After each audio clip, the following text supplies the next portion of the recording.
पाकिस्तान पर फारूक अब्दुल्ला का हमला भी देखने को मिला है। लगातार हमने देखा किस तरीके से तमाम बयान, गीदड़ भभकियां, जंग से पहले पाकिस्तान नेताओं में फूट भी देखने को मिली है। शहबाज हुकूमत निकम्मी है, उमर आयुब भी बोलते हुए नजर आए हैं। शहबाज के पास हमला करने की हिम्मत नहीं, सिर्फ इमरान ही भारत को जवाब दे सकते हैं। भारत कभी भी हमला कर सकता है और भारत धमका रहा है। शहबाज सुनते चले जा रहे हैं। पीटीआई नेता हैं उमर आयुब, ये जो बातें कहते हुए नजर आए। अजय, आप देखिए यहाँ पर जंग की तैयारी कर रहे हैं और आपसी फूट भी खत्म नहीं हो पा रही है। देखिए, लगातार पाकिस्तान जो मौजूदा हालात हैं, अगर आप उसे देखें तो पाकिस्तान में ऐसा ही है। एक दिन जो है एक मंत्री धमकी देता है, गीदड़ भभकी देता है, और दूसरे दिन आपने यू टर्न लेके फिर कहता है कि नहीं, मैंने ये नहीं कहा था, अलग है। तो कई और पॉलिटिक्स के जो नेता हैं वो भी इसी तरह से गीदड़ भभकियां दे रहे हैं। मात्र इनको ये समझ आ जाना चाहिए, भारत अगर अपनी पे आया क्या कर सकता है, वो जरूरत नहीं, वो पाकिस्तान बाखूबी जानता है। पिछले कई सालों में पाकिस्तान पर कई जो जंगे भारत पर थोपने की पाकिस्तान ने कोशिश की थी, उन्हें नाकाम किया गया, पाकिस्तान को हराया गया। और उसके बाद हमने देखा कि किस तरीके से प्रॉक्सी वार जो पाकिस्तान ने शुरू की थी, उसमें भी पाकिस्तान को जवाबी कार्रवाई में करारा जवाब दिया है। आतंकियों के जरिए पाकिस्तान जम्मू कश्मीर में हालात खराब करने के प्रयास कर रहा था, उसे लगातार जो है वो नाकाम किया गया है। बिल्कुल, और इस बार भी यहाँ पर मुंह तोड़ जवाब पाकिस्तान को दिया जाएगा, जिसके लिए कमर भी पूरी तरीके से कस ली गई है। चलिए आगे बढ़ेंगे। एक और बड़ी खबर आप दोनों के पास वापस लौटूंगी। कंगाल पाकिस्तान में गृह युद्ध जैसे हालात बन गए हैं। जंग से पहले चारों ओर से धधक रहा है पाकिस्तान। पश्चिम में अफगान बॉर्डर ज्वालामुखी बन गया है। टीटीपी ने पाक को चौतरफा मोर्चे पर उलझा दिया है। दक्षिण में बलूचिस्तान के हालात विस्फोटक हैं। पाकिस्तान की अर्थव्यवस्था की भी हालत बुरी चल रही है। मार्केट वहां पर क्रैश है, भारत से तनाव है, पश्चिम में विद्रोह है, दक्षिण में बगावत है। अर्थव्यवस्था की भी हालात बेहद बुरी है।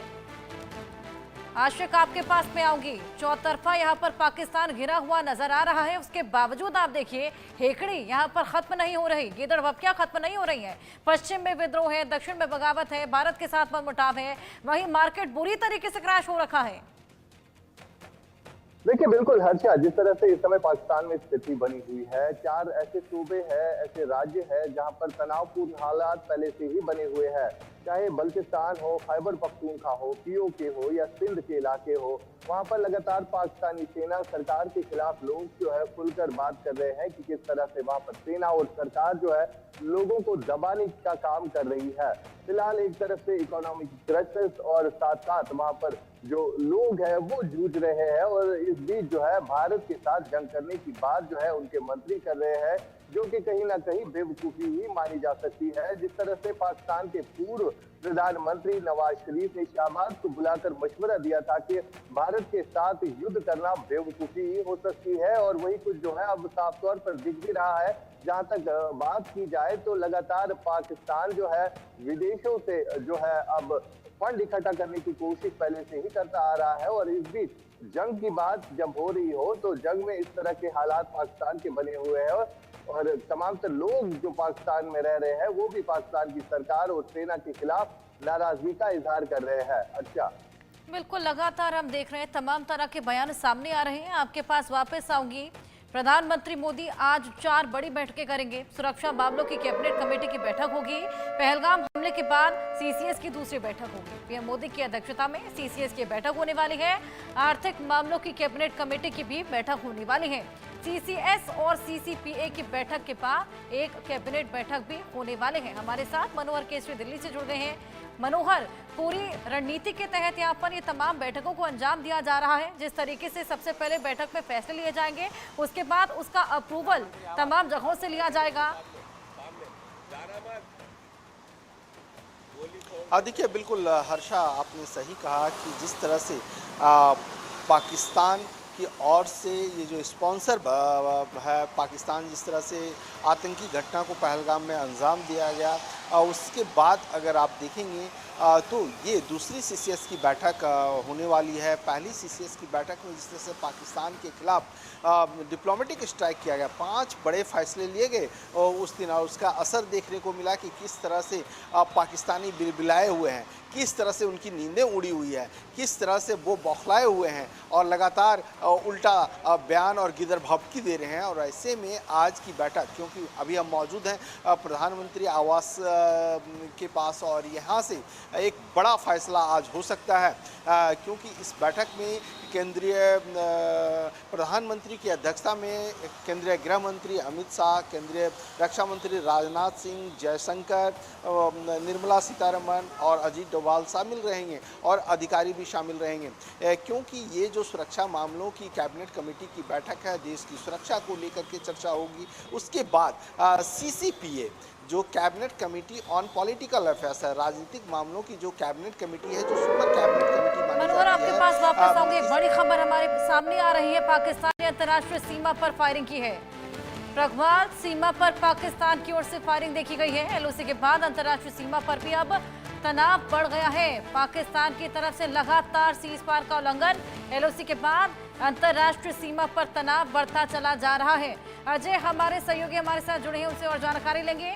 अजय, LOC के बाद अब अंतर्राष्ट्रीय सीमा पर भी तनाव बढ़ रहा है, वहां से भी सीज फायर उल्लंघन देखने को मिल रहा है। देखिए, बिल्कुल मैं आपको बता दूं कि अंतर्राष्ट्रीय सीमा का प्रगवाल सेक्टर का इलाका है और हम इस समय उसी इलाके में जो है मौजूद है। मैं उसकी तस्वीरें भी आपको बताने की कोशिश करूंगा, क्योंकि यहाँ पे अभी हम रुक नहीं सकते। ये जो इलाका है, ये अंतर्राष्ट्रीय सीमा और लाइन ऑफ कंट्रोल के बीच का इलाका है, जहाँ पर बीती रात सुरक्षा बलों को ये लग रहा था कि यहाँ पे तनाव हो सकता है। पहले से हाई अलर्ट पे थे। पाकिस्तान की तरफ से लगभग 8:30 के करीब भारतीय चौकियों पर ताबड़तोड़ फायरिंग की गई और भारतीय को जो है वो निशाना बनाने का प्रयास किया गया, जिसके जवाब में भारतीय सेना ने भी मुंहतोड़ जवाब जो है वो दिया है। और पाकिस्तान की जो चौकी जहां से फायर हो रहा था, वहां पर जवाबी कार्रवाई की गई है।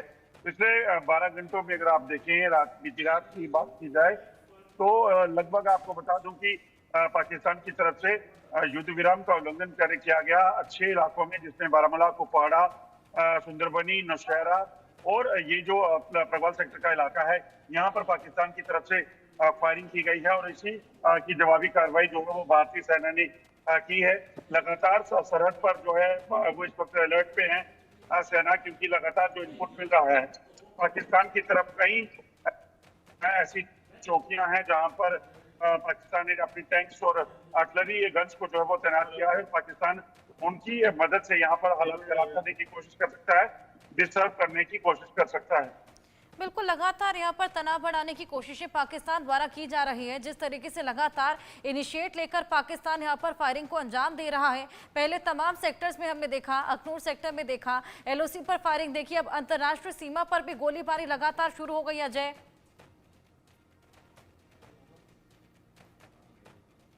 देखिए, बिल्कुल आप सही कह रही हैं। जिस तरीके से लगातार LOC से लेकर अंतर्राष्ट्रीय सीमा पाकिस्तान की तरफ से फायरिंग की,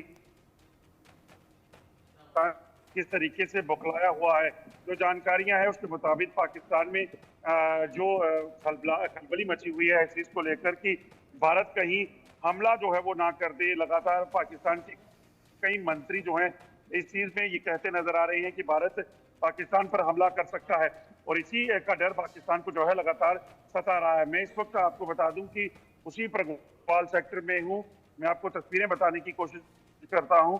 तो ये प्रगवाल सेक्टर का इलाका है और यहीं पर पाकिस्तान की तरफ से अचानक फायरिंग की गई। यहीं पर कुछ ही दूरी पर जो है वो पाकिस्तान की चौकियां हैं, जहां से पाकिस्तान सेना ने लगातार फायरिंग की है, जिसका मुंहतोड़ जवाब जो है वो भारतीय सेना ने दिया है। अब कहीं ना कहीं इस चीज की आशंका है कि पाकिस्तान इस जो है वो माहौल में लगातार मुंहतोड़ जवाब यहाँ पर दिया जा रहा है। हमारे सहयोगी जगह जगह मौजूद हैं, चाहे वो अंतर्राष्ट्रीय सीमा हो, दिल्ली हो या पहलगाम हो, लगातार तमाम अपडेट्स हम आपको दे रहे हैं। PM मोदी की जो बेहद अहम बैठक आज होने वाली है CCS की, उसमें क्या कुछ फैसले लिए जाएंगे उस पर भी हमारी नजर बनी हुई है।